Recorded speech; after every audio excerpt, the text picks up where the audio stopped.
My name is Amy Dworsky. I have been studying software development for the last 3 months.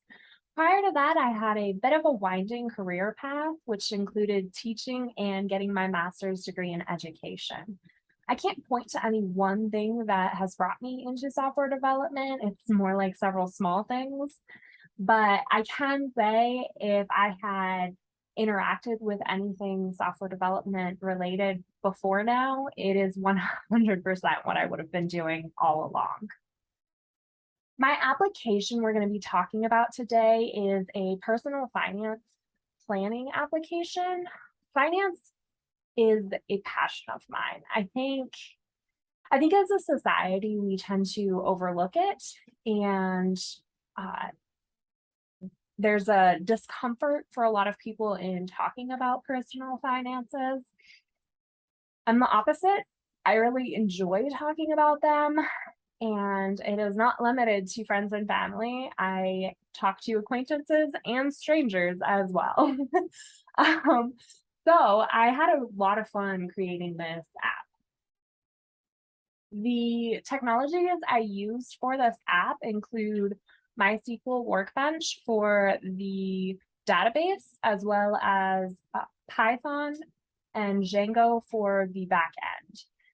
I did JavaScript with React and Google Charts libraries for the front end, and I did create this app in a 7-day sprint.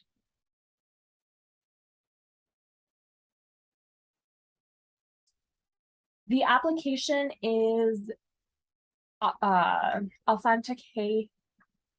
needs authentication. The application is designed for users to be logged in, which means that I've got to create this new user. So I created that new user, and now we are going to log in as that new user. And the first thing that the application asks for from a new user is the income. Let's go ahead and enter an arbitrary number.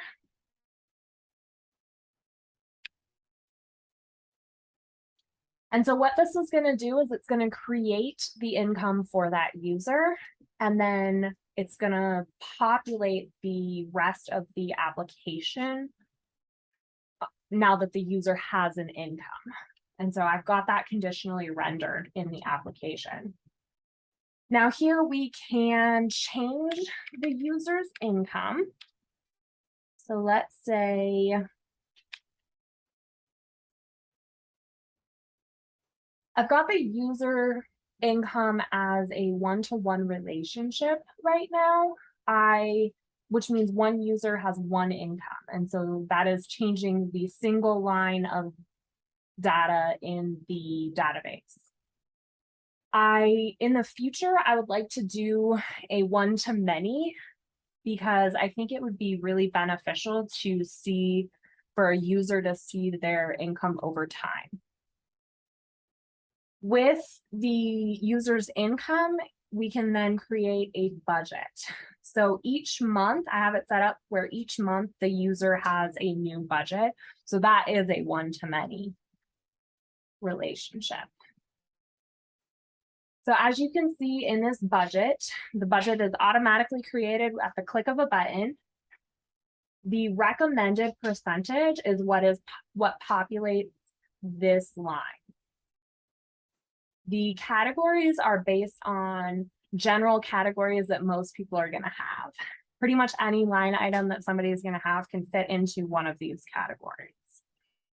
The amount is calculated based on, is divided into the income to get the budgeted percentage.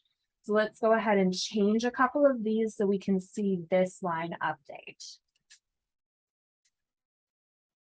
Let's say that one, and let's say that one, and this one. I'm just trying to choose some random ones in here, and let's do this one as well. So as you can see, the percentages here have all been updated to reflect the new amount that the user has entered. So that's the budget. The next section is the debt and savings. So this would be liabilities and assets. However, I chose to make the app more cash flow based because liabilities and assets can get very complex. So let's go ahead and add a couple of line items here.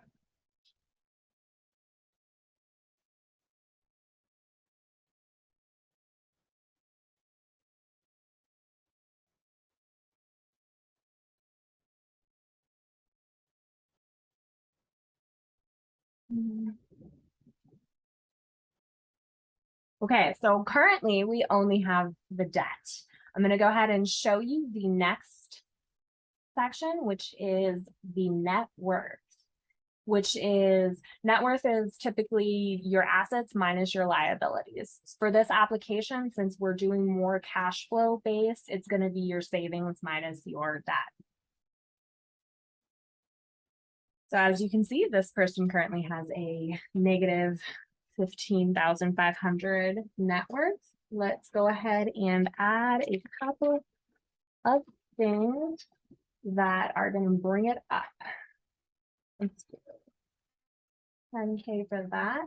I have this investment checkbox so the user can select things that are investments versus something that's savings, like a mutual fund is an investment and an emergency fund would be a savings. So let's see.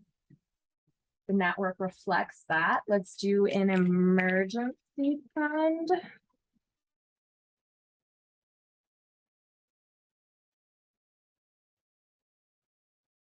Not an investment.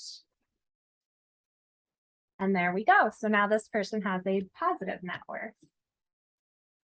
Now we come down here and we have the last feature, which is the chart. This chart has the total for all the debt, for all the savings, and then also the total for this line on the budget. So right now, the user has budgeted this amount to spend for the month of July, has this much saved, and has this much in debt. Now that we've seen all the different features with a new user, I'd like to go ahead and show you what a user that is active looks like.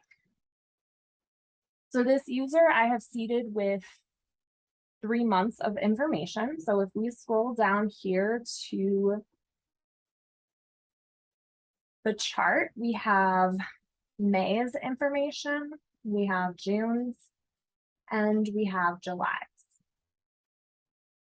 And that covers everything for my app. Again, my name is Amy Dworsky, and I appreciate your time. Thank you.